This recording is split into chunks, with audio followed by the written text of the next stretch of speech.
Bendiciones, hermanos y amigos, estamos listos para continuar con nuestra serie del rey David, el rey de Israel. Al final estaremos orando por las peticiones. Si usted tiene una necesidad, una petición, con mucho gusto oraremos por ella. Y la oración del justo obrando eficazmente puede mucho. Si 2 o 3 nos pusiéramos de acuerdo en cualquier petición, oración creyendo, la recibiremos.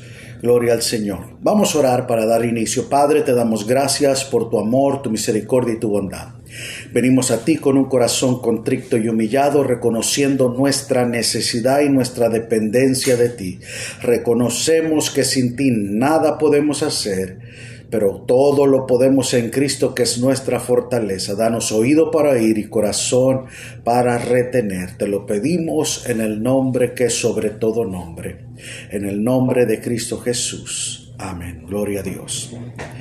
La selección del ungido. En Primera de Reyes, capítulo 1, versos 29 y 30, dice la Escritura: y el rey juró diciendo: vive Jehová, que ha redimido mi alma de toda angustia, que como yo he jurado por Jehová Dios de Israel, diciendo: tu hijo Salomón reinará después de mí, y él se sentará en mi trono en lugar mío, que así lo haré hoy.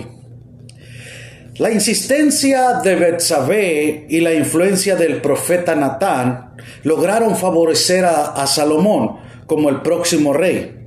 Betsabé, el ungido, le había confirmado la promesa de Salomón. Recuerden que cuando David quiso construir, edificar casa para el Señor no lo dejó, no lo permitió, porque él había sido un hombre de guerra y había derramado mucha sangre, y por lo tanto el Señor le dijo: tú no me vas a poder edificar casa, pero tu hijo sí. Entonces David se empeñó en cada batalla, en cada victoria, se esmeró en el botín de guerra, separar el oro para el templo que tenía preparado el Señor, para que Salomón, su hijo, se lo construyera.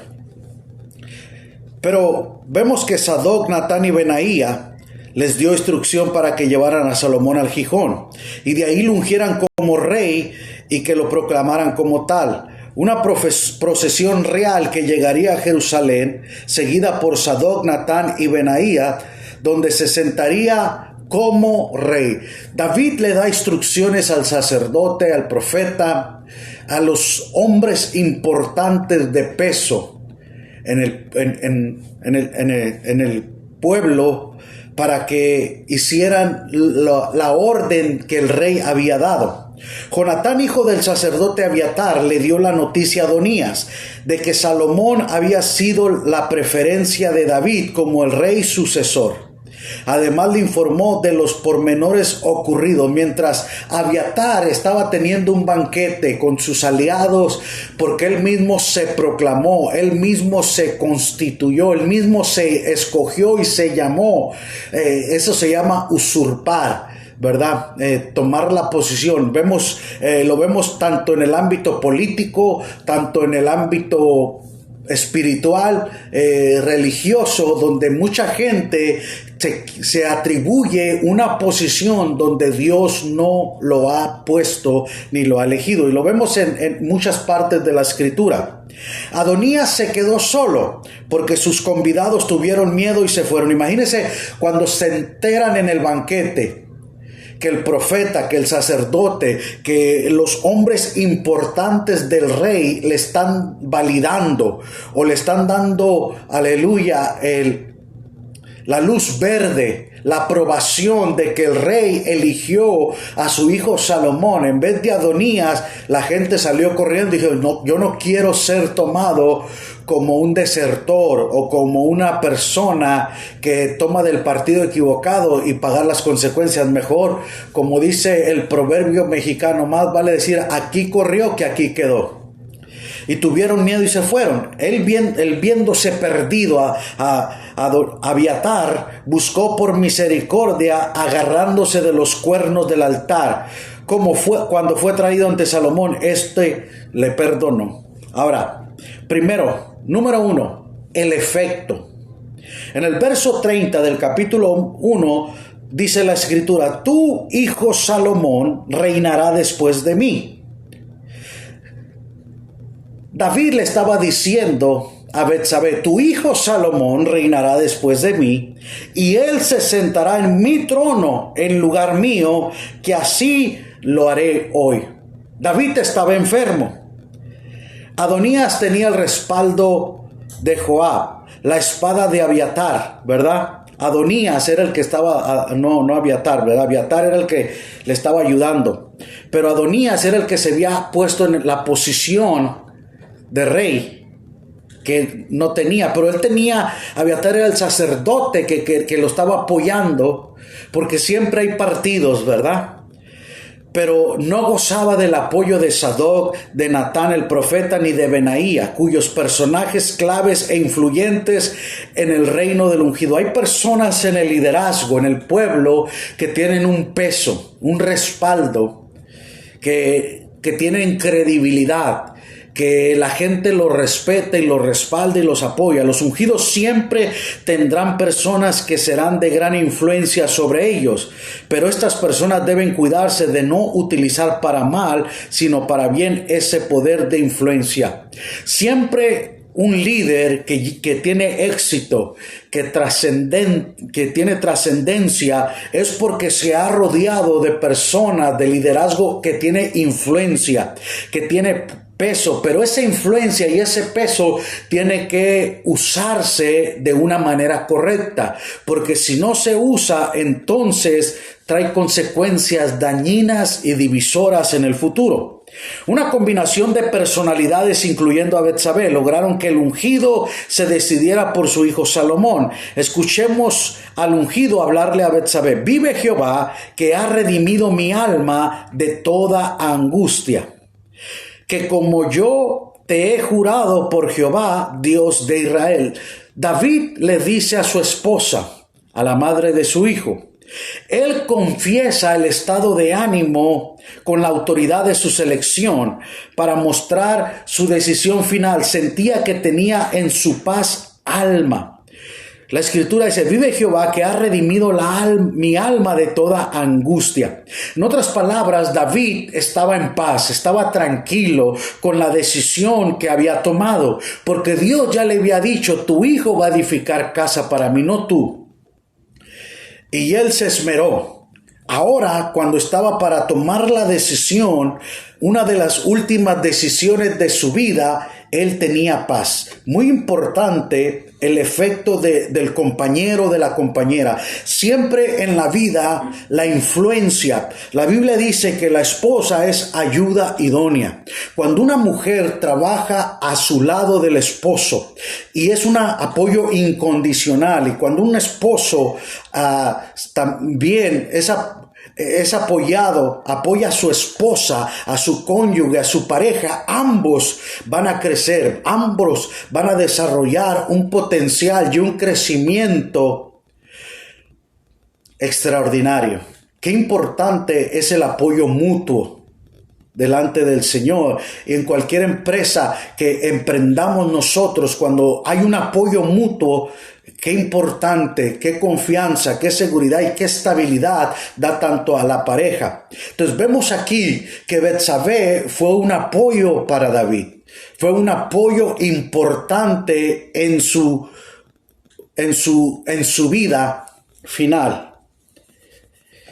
Una de las señales que un creyente ungido puede tener de que está haciendo la voluntad de Dios es que cuando toma algunas decisiones, su alma se siente en paz.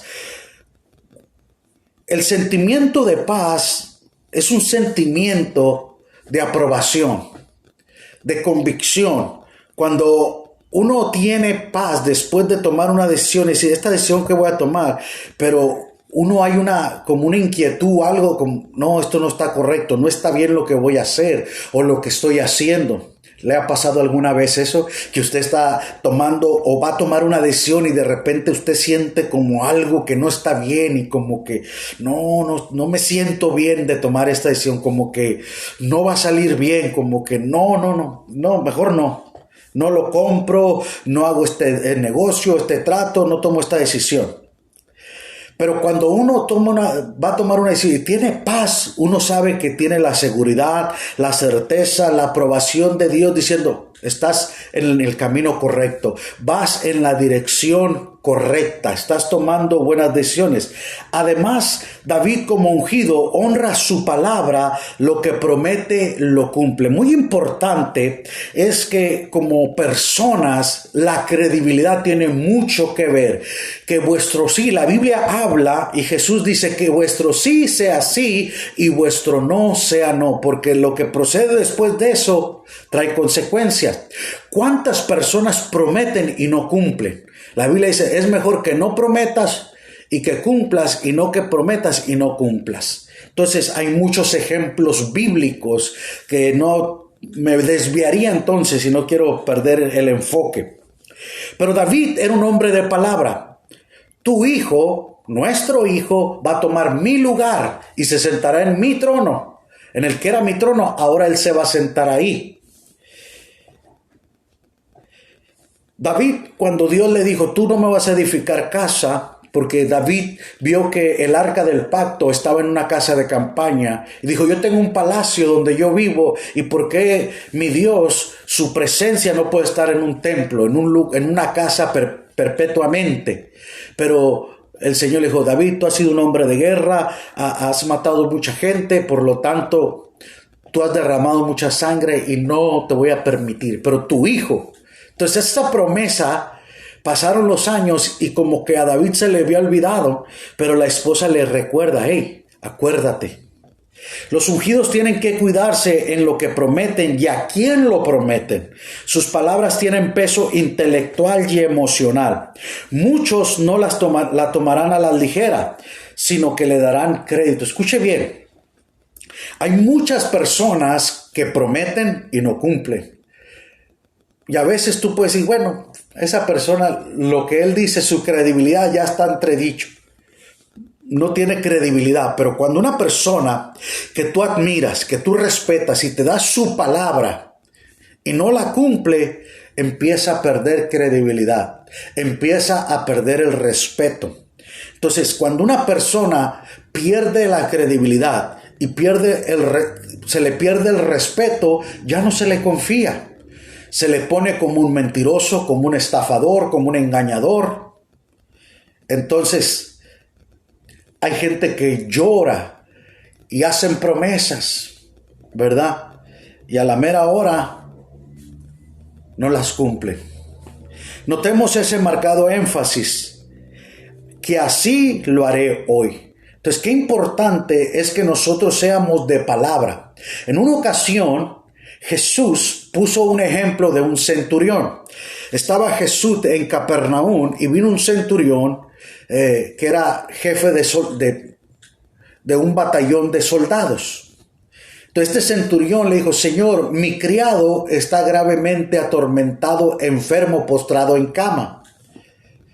Y Jesús dijo, voy a ir a sanarle. Y el centurión dijo, Señor, yo soy hombre bajo autoridad. Yo le digo a este que vaya y va, aquel que venga y viene, haz esto y lo hace. No es necesario que tú vayas a mi casa a orar por él. Solamente di la palabra y mi siervo sanará. El centurión conocía el poder de la autoridad, el poder de la palabra dicha, la palabra hablada, la palabra confiada. Entonces él sabía y Jesús alaba la actitud de este hombre y dice, no he hallado tanta fe en Israel como en este hombre. Hágase como se ha dicho. Y cuando el centurión llegó a su casa, le preguntaron, ¿a qué horas fue sanado? A tales horas. En el instante que te dijo, ve, está sano. La importancia de la palabra. Cuando uno habla, Proverbios nos enseña, te has enlazado en los dichos de tus labios y has quedado preso en tus palabras. Nuestras palabras nos hacen libre o nos hacen preso. Por eso es muy importante lo que nosotros hablamos. Cuando nosotros hablamos, no hablamos simplemente palabras, pero esas palabras tienen una fuerza en el mundo espiritual. En el mundo espiritual, un ejemplo quiero darle, hay un demonio que está viendo esa palabra. Cuando usted dice yo no puedo, yo no sé, yo no sirvo para nada, ese demonio te va a decir a tu mente y te va a susurrar a tu oído, tú no sirves para nada, tú no puedes, tú eres una basura, y te la crees. ¿Por qué? Porque él va a usar esa palabra. Pero cuando tú confiesas la palabra de Dios, palabra de fe, aleluya, esa palabra es poder, es una espada que corta las ataduras, las ligaduras. Entonces esa palabra, el Espíritu Santo la agarra y la refuerza, está ahí para animarte, para apoyarte y para ayudarte a seguir hacia adelante. Los ungidos son personas de palabra y de tiempo, que cuando ellos dan una palabra, tiene un tiempo de cumplimiento. Es un tiempo en el cual cuando una persona te da su palabra, acuérdense en la antigüedad que era la palabra. Hacían negocios con la palabra. Te vendo una yunta de bueyes. ¿A cuánto? Tanto, ok. Está hecho. Tal día, tales horas, sí. La palabra. Te vendo un terreno por palabra. Ahora tiene que haber un contrato firmado porque después, no, yo no dije nada, yo no fui. Y a mí me ha tocado con líderes de preeminencia oírlos y después salir con que yo no fui, yo no supe, yo no me acuerdo, ¿me entiende? Son fáciles para olvidar las promesas que hacen. Por eso los políticos son buenos para prometer, pero son malos para cumplir. Por eso no les creen a los políticos. Las decisiones que se hacen hoy no las dejan para mañana. Cuando uno promete, tiene que cumplir. El ungido ordena al sacerdote Sadoc, al profeta Natán y a Benaía para que montaran a Salomón en su mula real y que lo ungieran como rey en Gihón. Estos cumplieron con la orden del rey y con el pueblo celebraron el ascenso de Salomón al trono, estableciéndose así la dinastía davídica. Muy importante. Vemos aquí el efecto de una palabra dicha, de una promesa dada. Esa promesa, Dios es un Dios de promesa. Y la Biblia dice que todas las promesas del Señor son en Él sí y en Él amén. Que es seguro y que es estable. Por lo tanto, Dios no es hombre para que mienta, dice la Biblia, y no es hombre para que se arrepienta. En otras palabras, lo que Dios promete, Dios lo cumple. Número 2, el resultado. En el verso 50 del capítulo 1 dice, mas Adonías, temiendo de la presencia de Salomón, se levantó y se fue y se asió de los cuernos del altar. La algarabía y la celebración en el pueblo de festejar el enfrentamiento del rey Salomón llegó a oídos de Adonías, hermano, con sus convidados. Este preguntó, ¿por qué se alborota la ciudad con estruendo? Jonatán, el hijo del sacerdote Abiatar, hombre valiente y de buena noticia, le informó, ciertamente nuestro señor el rey David ha hecho rey a Salomón. Jonatán le brindó un relato periodístico y detallado.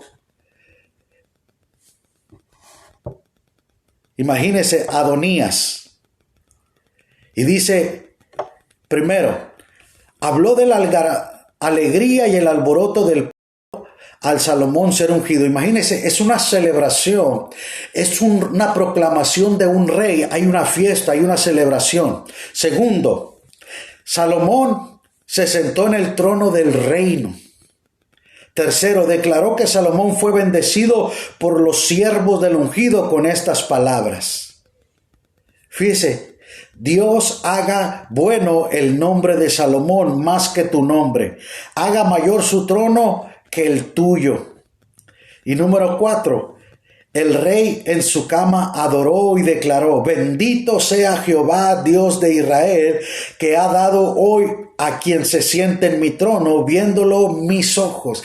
David estaba en paz, estaba agradecido con Dios porque le tocó ver a su hijo tomar su lugar, pasar la generación a la siguiente generación, aleluya, el bastón, la responsabilidad, el ministerio que estaba en buenas manos. El ungido supo cuando su tiempo le había llegado e hizo una transición fácil y aceptada. Dios ya había cumplido en él y con él su propósito. En el Salmo 138, versículo 8 dice: Jehová cumplirá su propósito en mí. No desampares la obra de tus manos. Entonces, David dice, Dios va a cumplir su propósito en mi vida. Y en todo mi trayecto, Dios nunca desamparó la obra de sus manos. Yo soy obra de sus manos y Dios nunca me dejó, nunca me desamparó. Siempre estuvo trabajando a mi lado y a mi favor para que yo pudiera cumplir el propósito que Dios había determinado para mi vida. Dios es un Dios de propósito. Dios es un Dios de plan. Y Dios siempre ha trabajado por el bien de nosotros si nosotros nos sometemos a la autoridad de Dios. Muchos ungidos arruinan el último capítulo de sus vidas porque no saben cuándo ya su tiempo terminó o se resisten a admitirlo. Durante mucho tiempo hemos visto empresas, ministerios, como personas no quieren hacer la transición y reconocer que ya su tiempo se acabó o que ya su tiempo ya se está acabando, y en vez de haber una transición correcta, sana, dejan un desastre porque ya la gracia, el favor de Dios ya se había apartado de ellos, ya su tiempo se había acabado, ya su propósito se había terminado. Alguien más tiene que tomar tu lugar. Y cuando nosotros aprendemos a tiempo, hay bendición, pero cuando no, hay un caos, hay problemas. Gloria al Señor. Vemos en el verso 40, y el rey adoró en la cama. David en sus últimos días, ya enfermo en su cuerpo, aleluya, ahí hizo un altar de oración. Ahí en su cama postrado adoró a su Dios, a su Señor. Señor, tú nunca me dejaste. Señor, tú cumpliste la obra, cumple la obra con mi hijo. Y ahí adoró a Dios de que él se podía despedir en paz, de que el reinado, de que el reino estaba en buenas manos. Gloria sea a Dios. Veamos la bendición del ungido en el verso 48. Bendito sea Jehová Dios de Israel, que ha dado hoy quien se siente en mi trono, viéndolo mis ojos. Qué bonito es cuando uno parte y sabe que se queda en buenas manos.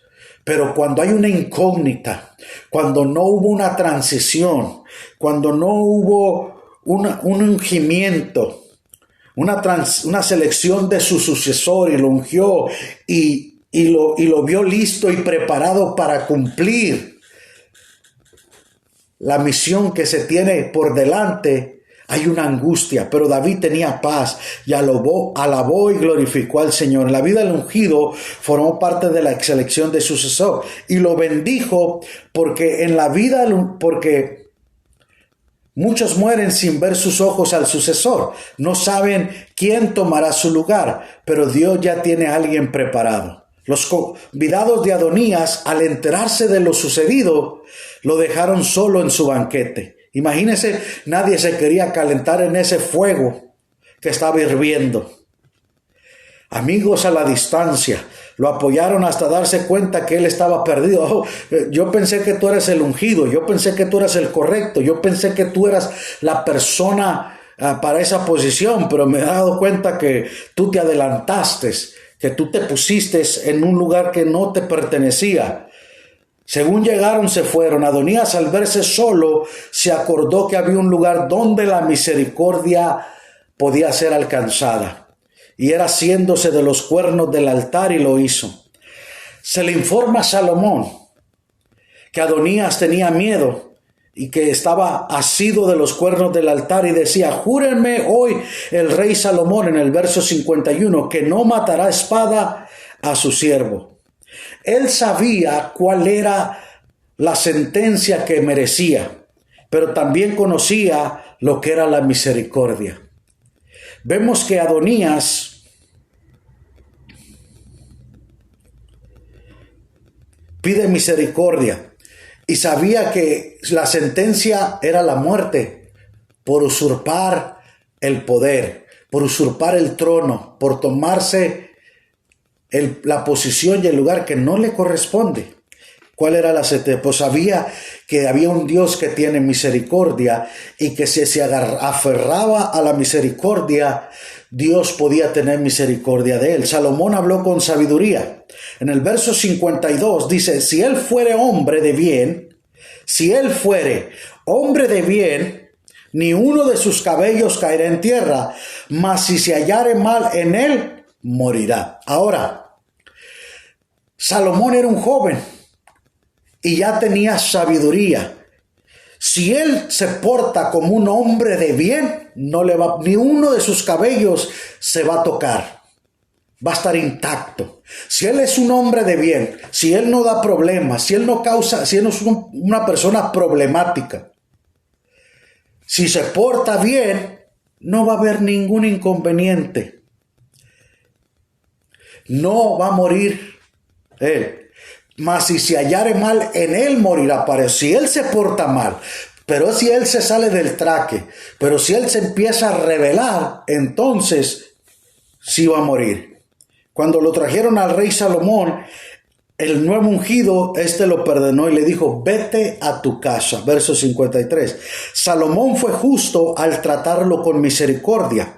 No le dio lo que Adonías merecía y eso se llama misericordia. Aquí es donde entra la misericordia de Dios. Nosotros estamos viviendo bajo la misericordia de Dios. Nosotros no merecemos el juicio, el castigo, pero Dios en su misericordia nos está dando tiempo, oportunidad para que nos arrepientamos, para que cambiemos de dirección, para que demos un giro en nuestra vida y cambiemos de parecer. Y por eso se le llama misericordia. A veces decimos, esa persona merece que lo castiguen, merece juicio, merece que le caiga un rayo, pero es la misericordia del Señor que le está dando oportunidad y tiempo para que se arrepienta.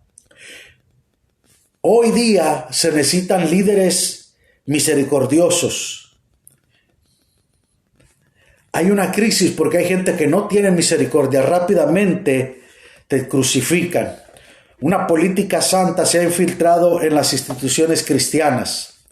Y por eso vemos que es importante que nosotros entendamos que cuando el Señor tiene el control, el resultado del Señor darnos paz, el Señor darnos tranquilidad. Qué importante, ¿verdad? Es que cuando Salomón le dice, vete a tu casa, yo no te voy a hacer ningún mal, ningún daño. Qué bueno es que sepamos que podemos confiar en la palabra de ese líder que no va a cambiar su parecer. Para concluir, 1. El ungido cuando toma alguna decisión siente paz en su alma. Qué importante que como personas creyentes, padres de familia, tengamos paz en las decisiones, que tomemos decisiones correctas, que tomemos decisiones donde nuestra alma esté en paz, esté tranquila. Y 2, el ungido sabrá reconocer cuando su tiempo ya se terminó y dará paso a otro sucesor, bendiciéndolo en su vida. Qué importante es bendecir. Por eso cuando leemos desde Génesis los patriarcas, cuando moría el patriarca, siempre estaban los hijos y daba la bendición a los hijos. Al mayor le tocaba la primogenitura y la bendición, doble bendición por ser el primogénito, pero también le tocaba bendición al otro. Y siempre, qué bonito es cuando un ser querido se va, especialmente un padre, un abuelo, y puede transmitir esa bendición. Pero qué triste cuando no puede pasarse esa bendición y hay un caos. Por eso qué importante cuando no hay un testamento, hay un caos. En México, en Mexicali, hay un mes, creo, no sé si en el mes septiembre, agosto, septiembre, cuál mes sea, pero hay un mes del testamento. Y decía, haga su testamento en el mes del testamento, dice, porque en cada familia hay una Sarita. Entonces, como vimos el caso de la muerte de José y un pleito entre los hijos ahí, ¿verdad? Entonces vemos que cuando un ser querido parte, siempre va a haber un caos, porque no hay un testamento establecido de a quién le toca lo que le toca. Por eso, qué importante reconocer cuando ya tu tiempo de partida y dejaste todo en orden. Yo he conocido siervos del Señor que a su tiempo se han retirado y han dejado en orden las cosas. Y ese es un ejemplo a seguir. Pero he observado el otro lado también. Gente que no se quiere ir y cuando ya no puede y se muere o se enferma, hay un caos. ¿Por qué? Porque no supo hacer una transición a tiempo. La selección del ungido. Gloria al Señor. Vamos a orar. Padre, te adoramos, te glorificamos y te bendecimos. Te damos gracias por tu amor, tu misericordia y tu bondad. Señor, venimos a ti con un corazón contrito y humillado, reconociendo y poniéndote las peticiones delante de tu presencia. Señor, gracias porque hasta aquí nos has escuchado, nos has oído, Señor. Oramos, Señor, queremos presentarte al país de Afganistán. Estamos viendo lo que está sucediendo en Afganistán, Señor. Las familias, los hogares, todo ser humano, Señor, que sufre injustamente, Señor. Aleluya. Te pedimos que tú tengas misericordia, Señor. Que tú, Señor, mandes mediadores, Señor, para que las personas que quieran salir libremente, Señor, puedan hacerlo en paz y sin violencia, Señor. En el nombre de Jesús, Señor, oramos por Haití, Señor. Señor, ese terremoto que es devastador, Señor, que ha traído consecuencias mortales, Señor. Te pedimos, Señor, en el nombre de Jesús. Padre, en esta hora te damos gracias, Señor. Extiende tu mano, Señor. Oramos, Señor, por California, por todo el mundo donde hay fuego, Señor. Tenemos mucho fuego, Señor, muchos humos, Señor, aleluya. El aire afuera, hay mucha contaminación por los incendios, Señor, que están cerca en las montañas, Señor. Te pedimos que tú mandes lluvia sobre California, Señor, aleluya, Señor. Ya sabemos que no es tiempo de lluvia, pero para ti nada es imposible. Tú eres el Dios de milagros, Señor. Oramos por Rosario Morales, Julieta Sánchez, Señor. Padre, oramos por sanidad. Toca sus cuerpos desde la cabeza hasta la planta de los pies, Señor. Padre, tu palabra dice que por tu llaga fuimos nosotros curados, Señor. Tu palabra dice que tú enviaste tu palabra y los sanaste y los libraste de la ruina. Señor, tú eres el que sanas todas nuestras dolencias. Por lo tanto, te presentamos a Rosario Morales por sanidad, a Julieta Sánchez por sanidad. Toca sus cuerpos, Señor, en el nombre que es sobre todo nombre, en el nombre de Jesús, Señor. Así como el centurión, Señor, di la palabra y mi siervo sanará, Señor. Di la palabra y Rosario sanará. Di la palabra y Julieta sanará, Señor. Por Esperanza Morales, Señor, toca su cuerpo en el nombre de Jesús. Por Alberto Sánchez, Señor, tócale, Señor, sanidad en el nombre de Jesús. Oramos, Señor, por una sanidad. Padre, para ti no hay distancia, para ti no hay, aleluya, Señor, en el nombre de Jesús, Señor. Distancia ni cadena, Señor. Para ti no hay nada imposible. Tú eres el Dios que todo lo puede, Señor. Por David Melton, enfermo de COVID, Señor, toca su cuerpo desde la cabeza hasta la planta de los pies, Señor. En el nombre de Jesús, Señor. Aleluya. Toca sus pulmones, Señor. En el nombre de Jesús, Señor. Gracias te damos, Señor. Oramos por nuestro hermano Modesto Arellano, por sanidad. En el nombre de Jesús, Señor. Oramos, Señor, en el nombre nombre que es sobre todo nombre, por David Melton, por Modesto, Señor, sanidad. Oramos por tu llaga, fueron sanados. Envía tu palabra sobre sus cuerpos. Obra, Señor, en el nombre de Jesús. Nada es imposible para Dios. Aleluya. Te damos a ti la gloria, te damos a ti la honra, te damos a ti la alabanza, Señor, creyendo, confiando, Señor. Síguete glorificándote, Señor, por las enfermeras, por los doctores, Señor. Muchos están exhaustos, muchos están, aleluya, ya, Señor, quemados emocionalmente, físicamente, porque no han tenido descanso, Señor, no han tenido tregua de este virus. Padre, da fuerzas nuevas, da fortaleza, doctores, enfermeras, Señor, personas que trabajan en las clínicas y hospitales, Señor, ayúdalos, Señor, en el nombre de Jesús, Señor. Te damos a ti la gloria, te damos a ti la honra, en el nombre de Jesús, Señor. Oramos por las iglesias alrededor del mundo. Oramos, Señor, por tu pueblo y tu remanente en toda región del mundo, Señor. Padre, aleluya, desde Alaska, Señor, hasta la Patagonia, Señor, aleluya. Señor, oramos por Europa, por Asia, por Oceanía, Señor, en el nombre de Jesús, porque por África, Señor, en el nombre de Jesús, porque nada es imposible para el Dios Todopoderoso. Señor, sigue seleccionando, ungiendo hombres y mujeres para continuar la obra que tú empezaste. Que este evangelio sea esparcido, Señor, en el nombre de Jesús. Gracias te damos, Señor, en el nombre de Cristo. Gloria a Dios. Que Dios me los bendiga, Dios me los guarde. Nos vemos el domingo, si Dios lo permite. Bendiciones.